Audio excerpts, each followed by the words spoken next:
Hoy vamos a hablar de un librito que se titula... Bueno, antes de nada, hoy vamos a hablar de un librito que se titula Guerra y Paz, o La Guerra y la Paz, también, como también se ha titulado al parecer en muchos lugares sobre todo en Latinoamérica, creo, aunque no lo recuerdo, creo que era en Latinoamérica. Se publicó como La Guerra y la Paz, o al menos así lo he leído yo en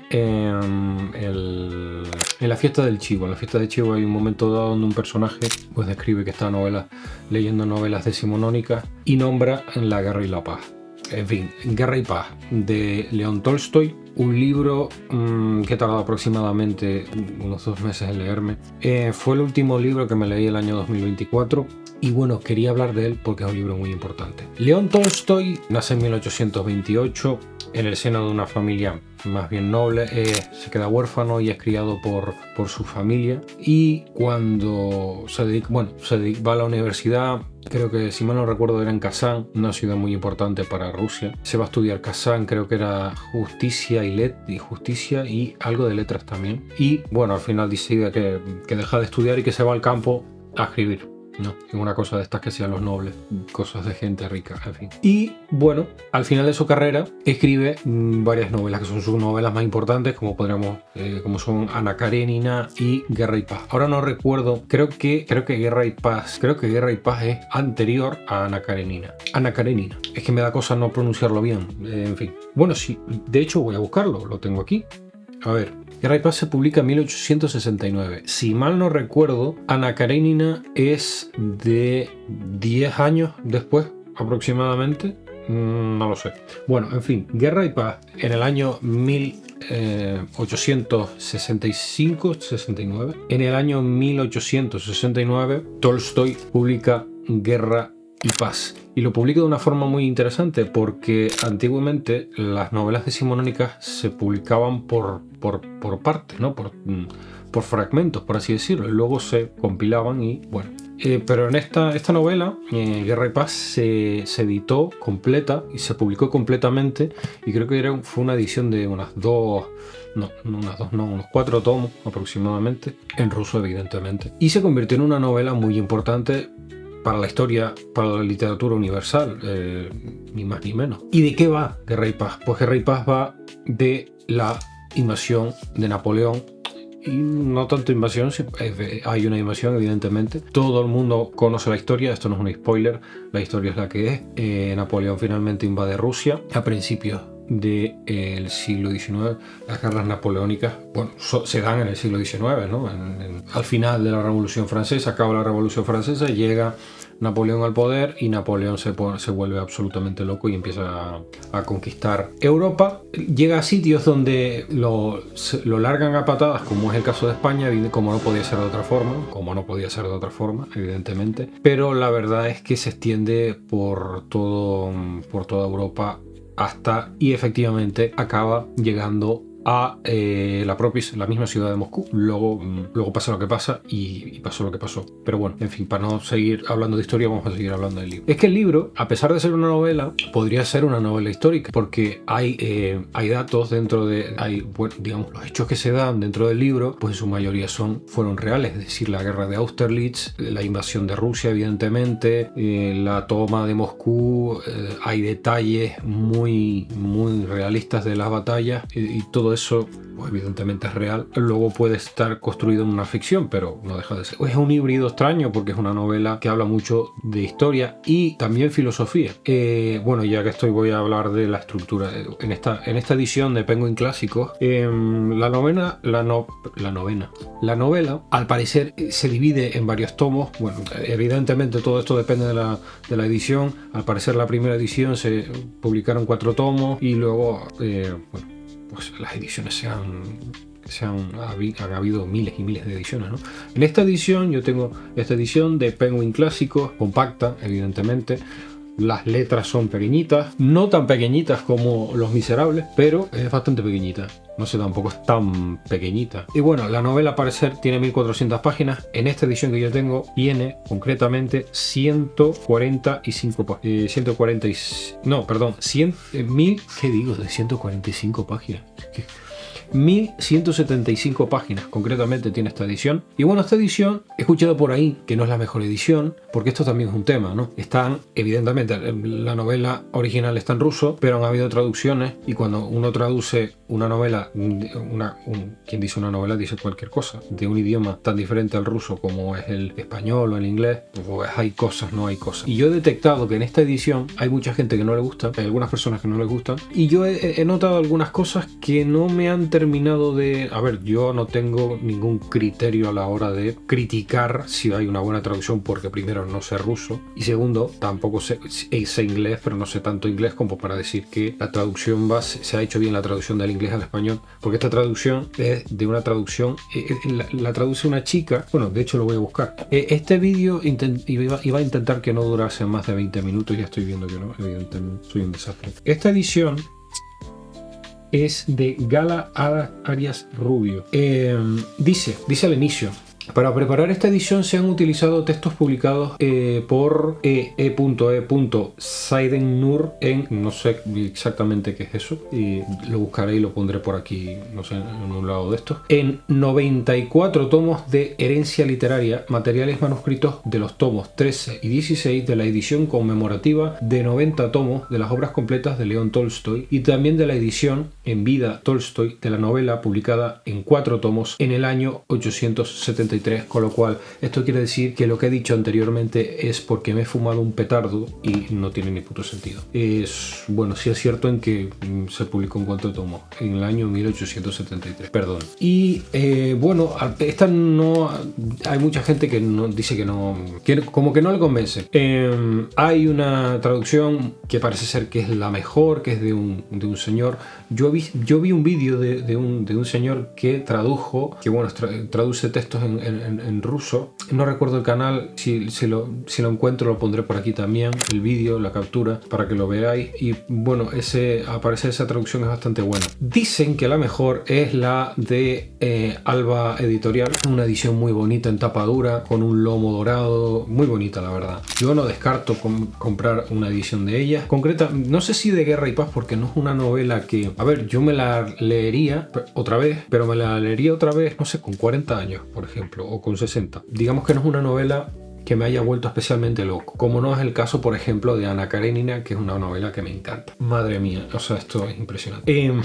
Es que intento que tarde poco, pero es que me pongo a hablar y, en fin. A ver, la estructura, como había dicho, se divide en 7 partes en esta edición, 7 partes. Digamos que se llama Guerra y Paz por algo, y es que hay una guerra y luego hay una paz, pero antes de esa guerra hay otra paz, que es decir, la paz que hay antes de una guerra, evidentemente, en la que se va desarrollando pues todo. No, lo que acabo de decir no tiene sentido, porque efectivamente ya están en una guerra. Lo que pasa es que no es la guerra de invasión que hay posteriormente. La estructura es que al principio evidentemente hay una guerra, pero esa guerra es en otro lugar, creo que es en Austria, donde se está dando la batalla de Austerlitz, y bueno, la guerra está distante, pero está, ¿no? Entonces en Rusia todo se presenta. La presentación es de una fiesta enorme en la casa de Ana Pavlova, que es una señora muy, muy famosa dentro de la alta sociedad, creo que de Moscú, aunque no sé si era de San Petersburgo, ahora no, de la alta sociedad en Rusia. Y bueno, se da un banquete donde se presentan los personajes, y se presentan 2 de los personajes principales. No recuerdo si la tercer personaje principal estaba,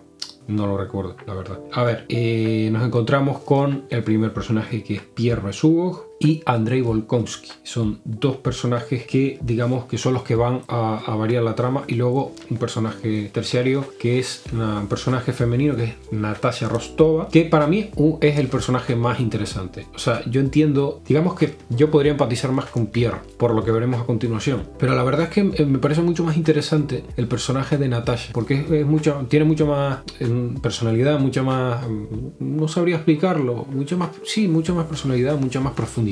Es un personaje más interesante por lo que hace, por cómo actúa, en definitiva, no tanto como Andrei o como Pierre Besugov. Bien, la trama va avanzando así. Al principio hay paz, y luego viene una guerra. Entonces así va la estructura. Al principio hay una presentación de personajes donde estamos en la casa de Anna Pavlova, donde se da una fiesta impresionante, un desfase total y absoluto, y luego nos vamos a una casa de campo que es Lisigori, si mal no recuerdo, que es previa a la guerra, es previa a las escenas de la guerra que se dan en la segunda parte. Es decir, en el primer capítulo no empieza la guerra. Luego, o sea, hay una guerra evidentemente, pero no es hasta el segundo capítulo donde va a empezar, digamos, la guerra en el frente, donde se nos detallan las batallas, que ya adelanto que no fue mi parte favorita. Bien, no voy a dar spoiler, pero bueno, todos sabemos cómo acabó. Como ya he dicho al principio, es una novela en parte histórica, y los datos históricos evidentemente fueron así. Es decir, Napoleón invadió Rusia y se fue por las condiciones meteorológicas, porque su ejército estaba totalmente destrozado. Entonces, pues la novela acaba como acaba, y tampoco hay mucha sorpresa en ese sentido. Lo que sí es interesante es cómo afecta a los personajes, porque al final estamos hablando de la novela en sí, trata de cómo afecta la guerra directa o indirectamente en la vida de los rusos, sobre todo evidentemente de la alta sociedad, y esa vida va cambiando más y más a medida que avanza el libro, y sobre todo que avanza la guerra. Es decir, sobre todo la parte final, cuando Napoleón se va acercando más y más a Moscú, que es donde están, digamos, donde está la nobleza, la vida de los personajes se va afectando más y más. Me hace mucha gracia al principio del libro, porque es una cosa de la que se le acusa mucho a Tolstoy, y es que, bueno, se le dice que es un poco elitista, y de hecho, si mal no recuerdo, al final de su vida parece ser que no le gustó, digamos que dijo como que ya no le gustaban las novelas que había hecho, concretamente Guerra y Paz y Ana Karenina, como que ya no les gustaba porque era un elitista.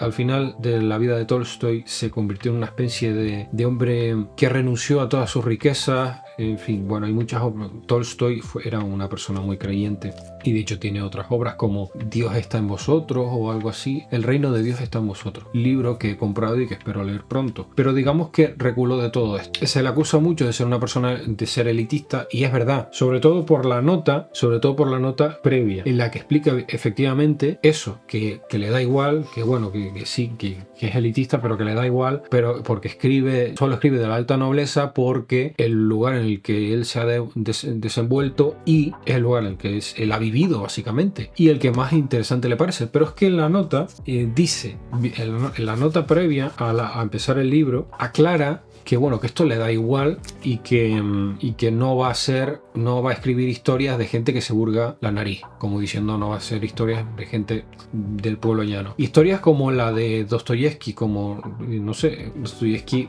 hace lo contrario en sus novelas, no sé, Los hermanos Karamazov no deja de ilustrar la miseria de los personajes y la pobreza, etc. Cosa bastante interesante. Es una anécdota a destacar. Y esto venía a cuento de qué, no recuerdo la verdad, pero estábamos hablando de la historia. Hay momentos en los que, como ya he dicho, a mí no me interesa mucho el tema de las descripciones de las batallas. No sé por qué, a mí me interesa más cuando profundiza en la psicología de los personajes, en qué es lo que quieren los personajes, en cuáles son sus sueños. Y en ese sentido me gusta mucho. Al final del libro hay unos capítulos dedicados exclusivamente a Natasha, donde se explica, donde hay esa escena tan famosa y tan célebre de Natasha bailando una música tradicional rusa, donde se da esa mezcla entre la nobleza y el carácter ruso muy campechano, por así decir. Esas son las partes que más me interesan, las que están vinculadas a la psicología de los personajes, cuando digamos, se ven frustrados sus sueños, cuando tienen pensamientos existenciales de que no saben qué hacer con su vida. Estamos hablando de gente rica, al fin y al cabo, que no tiene oficio, básicamente. Y hay cosas interesantes a destacar, que es, por ejemplo, la personalidad de Natasha, cómo se ve ella en la sociedad, si encaja o no, y sobre todo la de Pierre Besugo. El personaje de Pierre Besugo es un personaje que tiene unas inclinaciones ascéticas, que siempre está buscando un porqué en la vida, y al final hay un momento concreto en el que, muy interesante, que él habla de la masonería, y en el libro hay mucha presencia de la masonería, y explica, bueno, pues cómo es la masonería, que al fin y al cabo la masonería no es más que una reunión de gente rica que pretende el perfeccionamiento espiritual, por así decirlo. Y aparte te da un montón de descripciones de qué es la masonería, la francmasonería. La verdad que en eso es bastante interesante. No tanto las descripciones de las batallas, muchas veces es muy realista y algunas veces escatológico, pero no demasiado, no demasiado. O sea, hay descripciones crudas, evidentemente, de lo que ocurre en la batalla, es decir, hay desmembramientos, hay gente, cosas horrorosas, ¿no? Decapitaciones, etc. Las pasa un poco por encima, insiste a veces, pero tampoco demasiado. Y no es un tema que a mí me interesa mucho, el tema de las batallas, salvo en algunos momentos. Sin embargo, hay un momento yo creo que de los momentos más bellos, que es que el personaje, creo que de Andrei, está en la batalla, concretamente la batalla de Austerlitz. Y bueno, estamos hablando de batallas de cientos de miles de personas contra cientos de miles de personas, o decenas de miles de personas contra decenas de miles de personas. O sea, una barbaridad. Estamos hablando de, creo que había una batalla que era de 500.000 franceses contra 130.000 rusos. Era una barbaridad. A lo mejor me estoy fumando un petardo y esto no tiene sentido.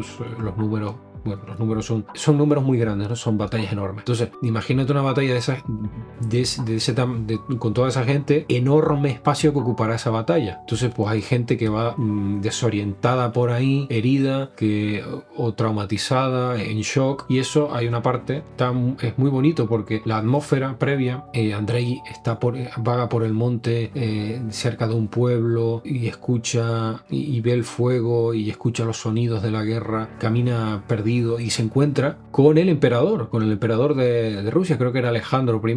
Por cierto, no lo he dicho, pero la novela, bueno, claro que lo he dicho, está al principio del siglo XIX. Se encuentra con el zar Alejandro I y es muy interesante cómo afecta la figura del zar a las personas que tiene a su alrededor.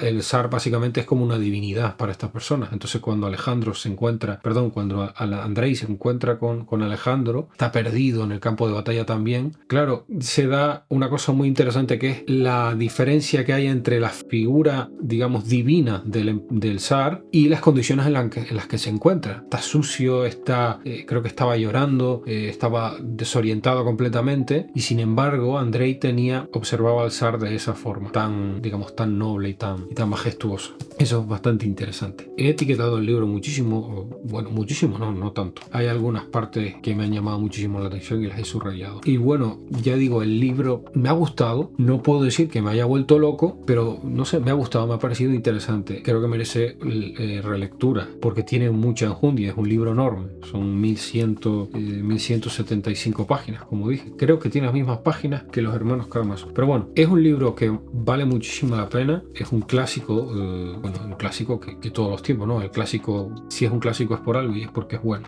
Espero leerlo en el futuro. Bueno, para acabar, a hablar un poco de la tesis del libro, porque el libro llega a un punto en el que parece que acaba, porque cuando acaba el sexto capítulo, digamos que la novela es muy novela, por así decirlo, hasta el capítulo sexto. En el séptimo, la historia se detiene y Tolstoy habla directamente, es decir, Tolstoy como autor se detiene y te explica, ¿no? Y te explica la tesis que él sostiene en la obra. La tesis que él sostiene en la obra es que no existen héroes y que los grandes hombres de la historia no han sido los que han impulsado esa historia. Es decir, Napoleón es esclavo de la condición, de su propia condición de emperador. Es decir, Napoleón es esclavo de todas las personas que tiene detrás, que tienen el proyecto de expansión de Francia. Evidentemente, esto es la tesis de Tolstoy. Y de hecho, vamos a ver, aquí está, por ejemplo, dice Tyers, el historiador, critica mucho a los historiadores aquí. Dice Tyers, el historiador de Napoleón, dice, intentando justificar a su héroe, porque todos los demás historiadores le han condenado por ello, que Napoleón fue conducido a las murallas de Moscú en contra de su voluntad. Tiene razón, lo mismo que la tienen todos los otros historiadores franceses que buscan la explicación de los acontecimientos históricos en la voluntad de un solo hombre. Esa es la tesis de Tolstoy. Que digamos que los grandes hombres, lo que nosotros llamamos los grandes héroes, son esclavos de las condiciones, de sus condiciones. No está diciendo que Napoleón no pueda tomar decisiones, efectivamente sí, pero digamos que toda la historia que tiene detrás de sí, todos los intereses que hay detrás de él, también son los que determinan subjetivamente o inconscientemente las acciones que toma Napoleón, quiera o no Napoleón. Y hay otra frase que ejemplifica esto que estoy diciendo de mejor manera, a ver si lo encuentro. Aquí está, dice: esos prácticos hombres que de estado están movidos a un destino inmutable y son tan menos libres cuanto más altos se encuentren en la jerarquía social. Cuanto mayores sean sus vínculos, más escarpada será la subida de la rueda y más rápido y menos libremente irá el caballo. En el momento en que subes a la rueda, pierdes tu libertad y no hay acciones inteligibles, y cuanto más avance y más rápido vaya la rueda, menos y menos libertad tendrás hasta que no te bajes de ella. Esta es, digamos, la tesis a la que llega Tolstoy. Como digo, en el 7º capítulo, el libro deja de ser una novela y se convierte en un ensayo filosófico, y en un ensayo también podría ser histórico, porque como que es una cosa muy rara, porque hasta ese momento te estás contando una historia, y en este punto él dice, te habla a ti directamente como persona que está leyendo. De hecho, hay algunas frases donde se dirige tú, lector, que estás leyendo esto, y te da la chapa. Y esto evidentemente a mí me gusta porque me interesa que la obra tenga profundidad y tenga una complejidad y tenga una tesis filosófica, esto evidentemente, pero entiendo que te puede sacar también. Y no sé, me ha gustado bastante esa parte, la verdad. Y dicho esto, pues no sé qué más decir. Guerra y paz. Hace falta paciencia, evidentemente. Hace falta paciencia y nada. Que me ha gustado, que espero releerlo más adelante, y que digamos que es la segunda obra de Tolstoy que más me gusta, porque es la tercera que me he leído de él. ¿O es la cuarta? No, es la tercera. Guerra y paz. La guerra y la paz.